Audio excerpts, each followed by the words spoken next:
NEWS.MC on Monaco Info is brought to you by Monaco Legend Properties.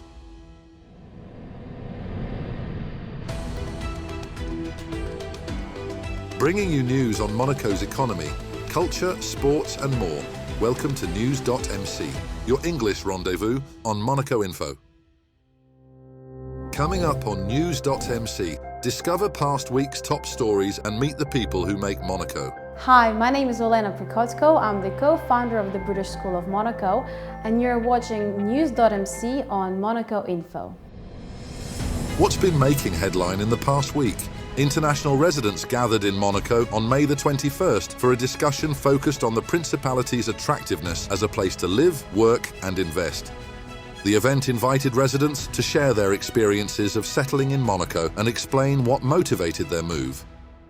Participants highlighted Monaco's stability, quality of life, professional opportunities, and close relationship with local institutions as key advantages. Several also praised the welcoming environment and sense of security that helped them integrate. During the event, officials also revealed plans to rename the government's attractiveness body Invest Monaco, reinforcing its international and business-focused identity. The second edition of the Young Entrepreneur Awards, organized by the Stelios Philanthropic Foundation, recognized 5 promising startups from Monaco and the French Riviera on May the 21st. Held at the foundation's premises on Place Antoine Premier, the event awarded a total of €70,000 to entrepreneurs under the age of 34. The initiative aims to encourage young business creators and support local job creation. Winners were selected through a multi-stage application and interview process. Several recipients highlighted the importance of the awards for visibility and future growth, while organizers stressed the need to encourage entrepreneurship among younger generations. As part of Monaco's presidency of the Council of Europe, the Standing Committee of the Parliamentary Assembly of the Council of Europe gathered in the Principality on May the 22nd, bringing together around 60 parliamentarians from the organization's 46 member states. Their Serene Highnesses Prince Albert II and Princess Charlene welcomed delegates at the Prince's Palace alongside senior officials including National Council President Thomas Brezzo. Discussions at the Meridian Beach Plaza focused on parliamentary cooperation, journalism in conflict zones and current European challenges. Isabelle Béraud-Amadei presented the priorities of Monaco's presidency, including youth engagement and sport as a tool for inclusion and dialogue. Princess Charlene also attended a working breakfast with the Women at Pace group, highlighting the role of sport in promoting respect, education and social cohesion. The Monaco Economic Board and the Nice Matin Group hosted their latest Eco-Monaco conference at Monaco Tech on May the 22nd, focusing on whether compliance with international standards represents a challenge or an opportunity for the Principality. The discussion comes as Monaco continues reforms launched after being placed on the FATF grey list in June 2024. Speakers highlighted the significant progress already made in strengthening compliance procedures across both the public and private sectors. It was stressed that higher international standards could ultimately reinforce Monaco's attractiveness to investors, entrepreneurs and residents by demonstrating transparency and strong governance. Organizers also underlined the importance of maintaining a long-term culture of compliance as Monaco prepares for future evaluations by international bodies. The 43rd edition of the Monte Carlo International Swimming Meeting delivered world-class performances at the Louis II Stadium Olympic Pool as part of the opening stage of the Mare Nostrum Tour. Featuring 24 Olympic medalists, the event produced several meeting records and some of the fastest times of the season. Hong Kong swimmer Siobhan Hauhe impressed with victories in the 100 meters and 200 meters freestyle, setting a new Mare Nostrum record in the latter. Hungarian star Christoph Milak dominated the 100-meter butterfly in 50.66 seconds, and Dutch swimmer Marit Steenbergen delivered the world's best time of the year in the women's 100-meter freestyle. New recruits to the Compagnie des Carabiniers du Prince officially joined the Principality's iconic military corps during a ceremony on May the 26th that marked the end of 4 months of initial training. The presentation of insignia symbolized their formal integration into the company and the beginning of their operational duties. Officers highlighted the importance of discipline, loyalty, and versatility, values central to the Carabiniers' mission in service of Monaco and the princely family. The event concluded with the traditional presentation of insignia in the presence of Her Royal Highness Princess Stephanie. The 17th edition of the Monaco Blue Initiative opened at the Oceanographic Museum of Monaco on May the 27th in the presence of their Serene Highnesses Prince Albert II and Princess Charlene, bringing together political leaders, scientists and economic stakeholders committed to ocean protection. Since its launch in 2010, the forum has become an important platform for discussions on sustainable ocean management and the development of the blue economy. Delegates from countries including Mauritius and Gabon highlighted their own blue economy strategies, while the Prince Albert II Foundation and Princess Charlene Foundation also announced a partnership linking sport and environmental awareness ahead of the Crossing 2026 Water Bike Challenge across the Pelagos Sanctuary. The Roca team are through to the Betclic Elite semi-finals after eliminating JL Borg 2-0 despite travelling with just 7 professional players available.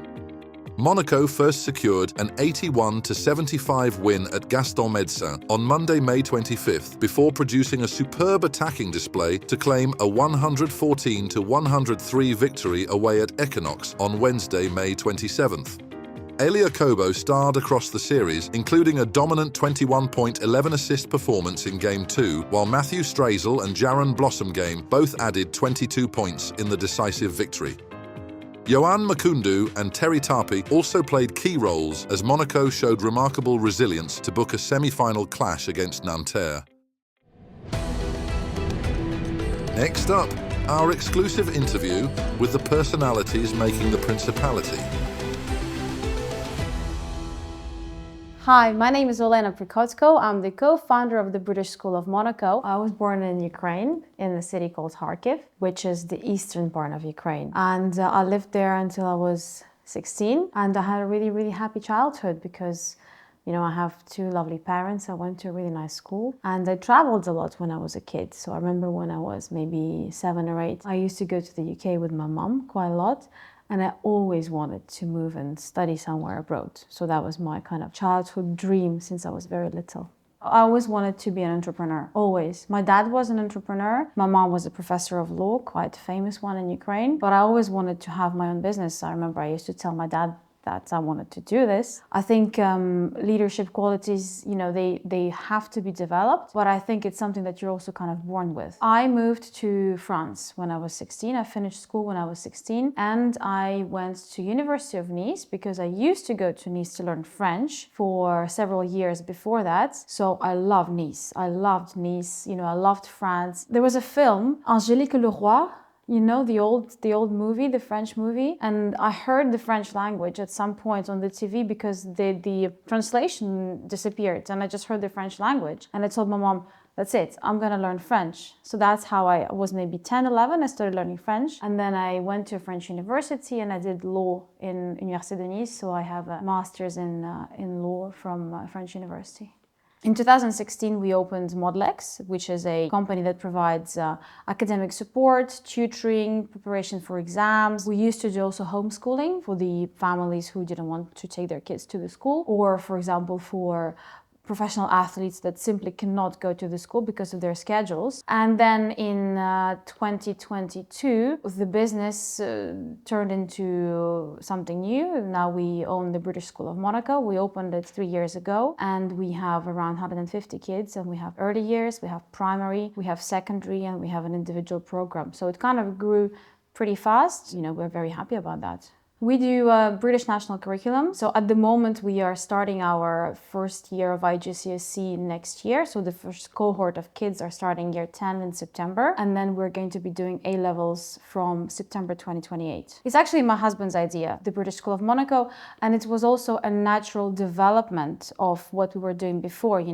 We used to do the bespoke individual program. So we had the accreditations from Cambridge, from Pearson. These are accrediting bodies that provide exams and curriculum. curriculum to the schools. So we had that, and then we felt that there is a place for another school in Monaco. So there is the national system, the French system, then there is the International School of Monaco that does international baccalaureate, and we offered to the government to bring in a third type of education, which is considered one of the best educations in the world, the British education. We have a really, really good team of teachers. We bring everybody from the UK. They're highly qualified teachers that we select personally each time. We have a fantastic principal. He developed a very big school in Malaysia, which was one of the top schools in the world in the last couple of years, because it's a small school, it's a boutique school. We only have 16 kids per class, quite big classrooms, but it's, we know everybody. I meet the kids in the street and I know their names, and same goes for the parents. So we try to create this very intimate environment in which kids, they strive, they learn well, and they really enjoy coming to school. That's really important to us. Sports is really, really important. We recruited a fantastic sports teacher who has lots of years of experience working in different schools and developing curriculum. Then also in April, we're starting sailing. So we have a partnership with the yacht club where our kids will be doing sailing on Fridays. Every day they do something interesting, and they obviously are using the infrastructure that Monaco has built. They go to the stadium. We do some of the sports in the places that are provided to us by the Education Nationale, but then also some of the private ones that we have a relationship with directly. But sports is crucial because it's for their physical and mental development, and also for, as I said, this teamwork, this cohésion d'équipe. We're doing something very meaningful in the community, It's not just a business, it's a social project. I can't imagine any other job where you could have a connection to kids like that, because I find this extremely motivational, seeing children every day, because they're just so lovely. I love kids. I think the fact that there is so much purpose to what we're doing, that makes us extremely fulfilled and happy people on a daily basis with our work. And what I love in Monaco is that I like that it's small. I really do. I like that, I go outside and I know people. I meet people all the time in the street. I love that it's so clean and safe. I love the fact that there is le souverain, the prince. For an entrepreneur, it's super important. You need to know who you're going to be dealing with tomorrow, in a year's time, in 2 years' time. There is a person who has vested interests in the success of the state. And for me, it's a perfect place to do business because of that. That's all for today. Thank you for watching NEWS.MC, your English rendezvous on Monaco Info. Discover the full interview and more stories on our websites, NEWS.MC and MonacoInfo.com. Next week, we will receive Antoine Bari, founder of Carlo app. This show is intended to provide a summary of the past week's top stories for the English-speaking audience. For daily and real-time news updates in English, please visit NEWS.MC and subscribe to our free daily newsletter. For French news, visit MonacoInfo.com. This show was brought to you by Monaco Legend Properties.